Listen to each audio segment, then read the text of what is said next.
Hey, it's Scott with Zenby AI, and this is the Systems Are Sexy podcast. Today we are speaking with Amar Flora. He is the founder of Klaviss. It's an innovative real estate technology platform designed to unify and automate the entire brokerage workflow. Amar has experience buying homes and noticing the inefficiencies and fragmentation in the U.S. real estate market inspired him to build a platform that streamlines everything from listing and transaction management to compliance and AI driven automation. So, with three patents in his workflow and major clients like Berkshire Hathaway affiliates on board, Amar is leading the charge to rethink how real estate technology can scale efficiently and effectively. So, Amar, welcome to the show. How are you? Good, Scott. Thank you. Good. Yeah, let's start. I'm always interested to hear people's stories, especially when it comes to property tech businesses. Can you just give us an overview of what inspired you to start Clavis? 2021 was looking to buy a home, and all the communications that was coming in through to us, emails and texts primarily from different parties like escrow agents. In one case, I also had the seller contact me directly to clarify something. It was all fragmented, and that was the primary purpose. Then I also started understanding the workflow behind the scenes. The fact that you have to go to a county to verify your title deed and so on. So there were a few different aspects. And what shaped my thinking was we had just relocated from Australia to US. So having known about the way it works in Australia to here was somewhat different. The process of buying is exactly the same, but the way number of people are involved and the way it's communicated is still different. So, can you maybe walk us through your platform, how it works versus how it's traditionally been? So first thing we created, first thing, I'm not alone in this. I've got three extremely smart co-founders from the real estate tech world, a traditional real estate world, I should say. Two of them are licensed brokers and real estate attorneys. And then the fourth one is a licensed real estate agent, all California based. And then we brought on a CTO to help us get across the line in building the tech. How it works is, so we created a broker level platform, kind of an enterprise, to make it a backbone of a brokerage. It works at the broker level, but it also works if you're an independent agent, running a one person brokerage. So you create an account at the broker level, then you can create agencies underneath it. So branches, like what a bank network might work, and then add people. In the people, you can have the lead broker, the agents, the TC, the compliance person, anyone on your payroll. So that creates the account. Then you start a listing. So a seller decides to sell a home. They come to you as a listing agent. You create the listing, add all the listing agreement, add the disclosure documents. All of that's done in our platform. And at that point, you're inviting the seller in and they can sign all the documents and verify it. It moves on to the next stage, which is now the listing is live. We don't do anything that Zillow does. So we're not a marketplace, but the listing is live. Let's assume on a marketplace, offers start coming in, our platform that moves into the offer management part. And then you invite the various buyers agents in, and then buyers, submit their offers. That all is done through our platform. Any negotiations are done within the platform. Then the signing ceremonies are done within the platform. The final step is final offer accepted, contract is created. It moves into our transaction module. And now you invite all the rest of the parties into the platform, which is, so obviously at this stage, both sides are involved, but you're inviting an escrow lender. If an attorney is needed, they're invited. All of this is encapsulated in a 2FA. So it's adding a layer of security between the parties. So the email that you were first invited in with and the mobile phone, that becomes your primary form of communication, but again, within our platform. Once the contract is uploaded, all the disclosure documents, all the that were captured at this point are already transported over or migrated over from the pre-listing to offer management to transaction. So our platform, the AI reads all those documents, extracts the relevant information, and populates the entire tasks that are required during that escrow period. So let's say it's 30 days, it works backwards 30 days minus 17, inspection is due, then appraisal is due, loan contingency is due, and so on, unless, of course, they're removed. And then it automatically sets and starts triggering an alert for each party, including the buyer and seller directly, so they can sign up and start signing away when their turn comes. But our platform keeps the heavy parts delineated, so at no given point in time, the buyer or seller can talk to each other. they always have to talk through the agents. And the agents can do the negotiation between a built-in messaging in our platform. Where that works, I'll give you an example, is when the request for repairs is uploaded. An inspection, we have a partnership with an inspection company, which is a digital inspection company called inspectify.com. So all the inspections are also automatically scheduled through our platform. When an inspection report comes in, it triggers off the request for repairs. So that whole negotiation loop, everything is done through our platform. And the agents are communicating with each other as to what changes. If something does change, that pushes out escrow or a credit needs to be applied to the purchase price. All of that's done through our platform, and it automatically adjusts the tasks. In the meantime, all of this is happening as tasks are completed, as documents are uploaded, they automatically get checked off in the compliance engine, in the compliance tab. So what we have done is, from an agency, a brokerage standpoint, not only made it streamlined into a single platform, but they can now onboard a transaction in 8 minutes compared to a traditional, let's say, an admin or a TC doing in about an hour and a half. And they can make the compliance checks performed within 15 to 30 minutes compared to what currently is possible, which is 2.5 hours. So that's Yeah, what so our platform is, end to end. sorry, I think when we spoke before, you were just talking about the savings. What is a conversation like, whether it's with a realtor or brokerage, about the savings for a full-time employee or the time? Yeah. How do you quantify that for people? So, I mean, we're relying on them to quantify it for us, but the figures that we've given, I'll give you the average. On average, they're saying they can save around 1.2 to 1.5 per branch using our platform. But on top, they can also start consolidating.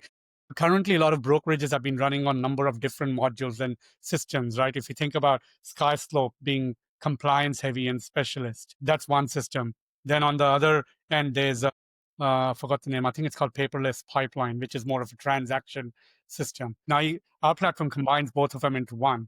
So they're saving on the system side already. However, we've also made it extremely affordable for a brokerage to be able to use our system. At the discounted pricing right now, it's $99. That's just one single fee, all up.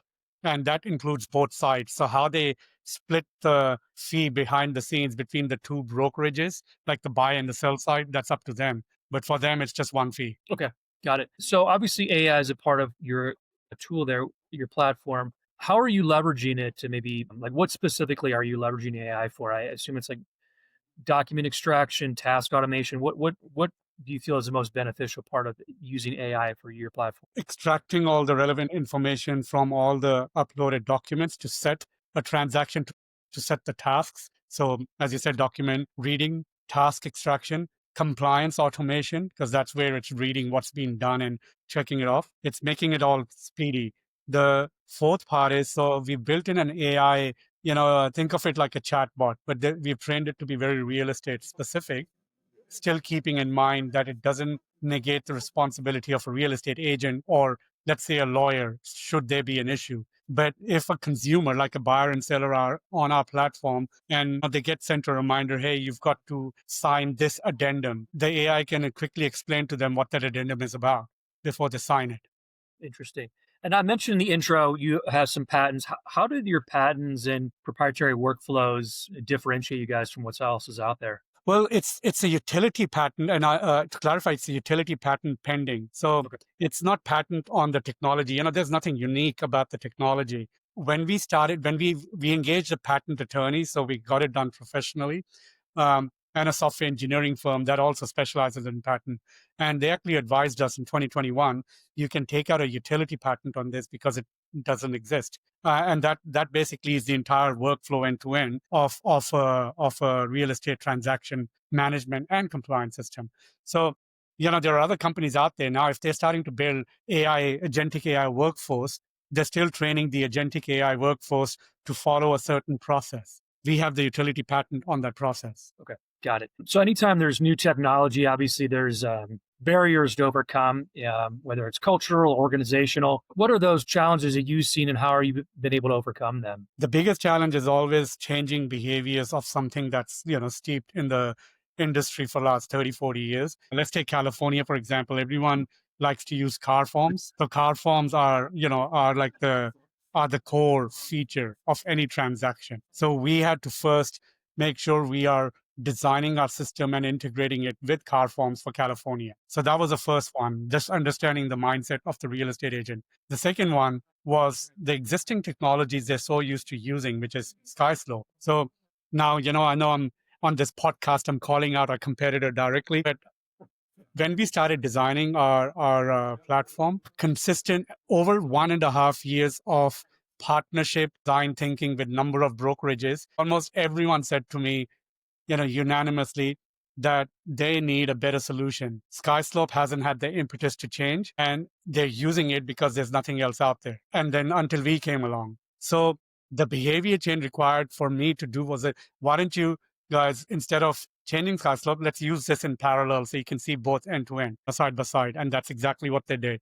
So that was one and the only way I was able to start changing behaviors about our system and what's possibly better system out there. Got it. So how are brokerages, how about realtors finding out about you guys right now? Are you going to the market or are they coming to you? Currently, we haven't done any big marketing outreach. So what we have done is initially, we, as you mentioned earlier, Berkshire Hathaway affiliate, which is in Terrell for California, their CEO has been a big champion and sponsor for us, and they've actually he single-handedly brought in a number of his brokerages and other experts like compliance, legal, marketing to start helping us out. So they've given us a lot of valuable intel. Then they also brought in Orange County Escrow and Title, one of the biggest in the country for the West Coast. And we signed an agreement with them. So it was all through word of mouth. Now, recently, what's happened is we actually haven't finalized it. We have just signed, and it's going to go to market soon, an agreement with a luxury property real estate brokerage out of Florida. So they're in Florida, California, and they're also setting up in Pennsylvania and Delaware. They're going to go exclusive with us as well. So our idea was always to focus on some large brokerage at the higher end of the market who can then help us drive into the volume end of the market by building trust and credibility. Got it. You had mentioned in the beginning about, being from Australia and how fragmented is the US.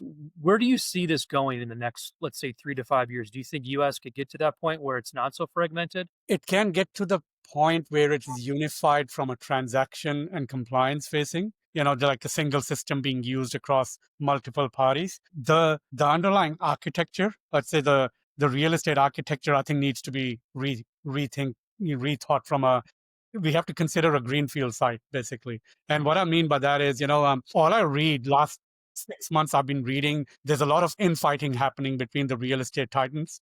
Someone, Compass is suing someone, Zillow suing someone, NAR is getting sued.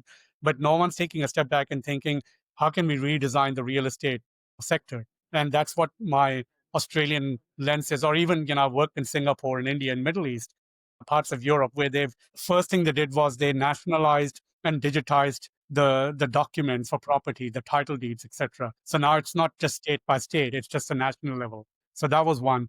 The second thing that struck me was we need independent escrow, but we don't need independent escrow that it sits outside the banking system. Banks are regulated. Why can't a bank play an independent escrow? Currently, if you think about it, we are putting money as a buyer in an independent escrow that's independent of a bank, right? And then transferring it. So there's an additional fees that are involved. So banks can play that role. So those are the two big system changes that need to happen. And I don't think that will happen in the next 3 to 5 years in the US. Yeah. Obviously, there needs to be trust in a platform if someone's going to start adopting it. What lessons have you learned about building trust and credibility in the brokerage space? It's a very tough question. One is there's a lot of hand holding still required because it's not just a brokerage, people are still spending a lot of money buying, and it's a big purchase of their lives. So if tech is not the solution, tech is just a conduit just to help them get it done faster. So the idea is there's still a human being involved. So for example, for us, we have an actual human TC who's leading both the customer side and then the customer facing side of the platform. So if something were to go wrong, something where they get stuck, this person kicks in. They jump in and help out, troubleshoot, move the transaction along. Meanwhile, behind the scenes, it's about ensuring the tech continually moves. Meanwhile, ensuring that the system is ready for a state-by-state launch. That's why we haven't also launched grand scale, because each state has a slightly different set of documents. Got it. As you're starting to grow this business, have you thought about If I could wave a magic wand and automate one part of it, what would it be? No, no, to be honest. But, as I mentioned, that the things that I did think about is more about how can we make this national by fixing the documents, archiving digital documents and title deed at a single United States level and the escrow piece. There's actually a company I've been following it's called Sherlock. People can look it up. It's an Australian company. This was something, it's part of our roadmap. Sherlock for Australia has just launched a 30-minute mortgage end to end, Oh, wow. 30-minute mortgage approval, literally end to end. You know why they can do that? Again, nationalized documents about the customer and the property. The taxes are recorded at the national level. Their banks system, there's a trust in the banking system. So now someone goes to buy a home, they can add their application for a home loan. It immediately pulls all the information and data needed, credit score, payroll, taxes, everything, and can give them an answer within 30 minutes. You got approved for a home loan. Here, again, as an example, you're getting approved, you're getting pre-approval. And then the pre-approval even leads to another 5, 6 days of actual pre-qual approval. And, so and so.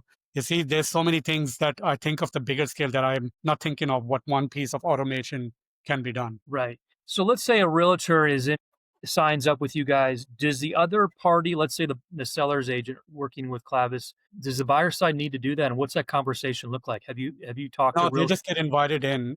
They don't have to sign up. They get invited into that specific transaction. I assume that's Oh, a pretty easy conversation for people because some people, let's say an agent's not familiar with you guys. I'm wondering how a seller's agent communicates the value that you guys bring. yeah, yeah. At the moment, it's a question I think, look, we have to tackle as it does come up because we've been, obviously doing transactions in a trusted environment. So a lot of listing agents, they kind of drive the transaction. So it's like, this is a platform we are using and it'll take care of everything. So please sign up in here. It's secure. We've got a 2FA for built in. It's a closed loop system. So it does reduce the fraud as well, instances of fraud. In fact, during our early tests, we actually captured 2 fraudulent attempts on a transaction, and they were coming from somewhere in Europe, Africa. It immediately stopped the transaction or sent us an email saying these people party off your transaction because they weren't invited into the system using that specific email or a phone number. So it was a 2FA also triggering in. As you may know, that alone is a big issue, the number of attempted frauds during a transaction all over US, and our system stopped that. Awesome. You had mentioned roadmap previously. I'm wondering, what does it look like for you guys? Have you thought about, hey, this is where the next 3 to 5 years looks like for us? Sorry, the roadmap. Yeah, your roadmap for like what tools you're going to add, but also how you're going to bring this to market so it's a nationwide opportunity for people. Yeah, the big part of the roadmap is really, so we've actually built everything out from the brokerage, registration and hierarchy to pre-listing to offer management, transaction and compliance. So the part of our roadmap is scaling it up across US state by state because it requires different set of documents. The workflow remains the same, but we have to integrate different set of documents. So, the system's already smart enough to know this transaction's in Florida and it'll pull up the Florida documents. But we have to do that for all of states. The other part of the roadmap is, which I touched on briefly, is the mortgage. So currently we invite the lenders in and lenders can do whatever they're doing behind the scenes on their own system and then upload the documents as needed on our system. But automating that part, being able to get the lender to also look at the transaction workflow and integrate through their API and automate the lending part through our system. Okay. One of the goals with our podcast is to people to learn how companies have scaled, and obviously property tech's a little bit different. What advice would you give to somebody that's interested in going down the same path where you disrupt the real estate technology market, which is, as you mentioned, been traditionally stayed away from technology? In hindsight, I will reverse our order of build. I mean, we immediately built out an enterprise workflow, and to sell and scale an enterprise workflow is very hard. You're getting a brokerage to move away from established systems and change their behaviors and get retrained on a new system. So in hindsight, I would actually reverse it and build a small single module which is easily adoptable, frictionless. It doesn't cost $100 a transaction. It costs maybe $5 or $10. Each agent can pick it up and use regardless of the brokerage. That's what I would do. And I'll establish the brand name for, in this case, Klaviss by doing that and then build out the bigger system. Interesting. Okay. So If there's interested parties out there right now that want to learn more about your company, what's the best way to go about doing that? Klaviss.com, send us a contact, or they can, in this case, email me directly, amar@klaviss.com. Well, thank you, Amar. I really appreciate it. It's very interesting. I'm excited to see where it goes for you. Thank you, Scott.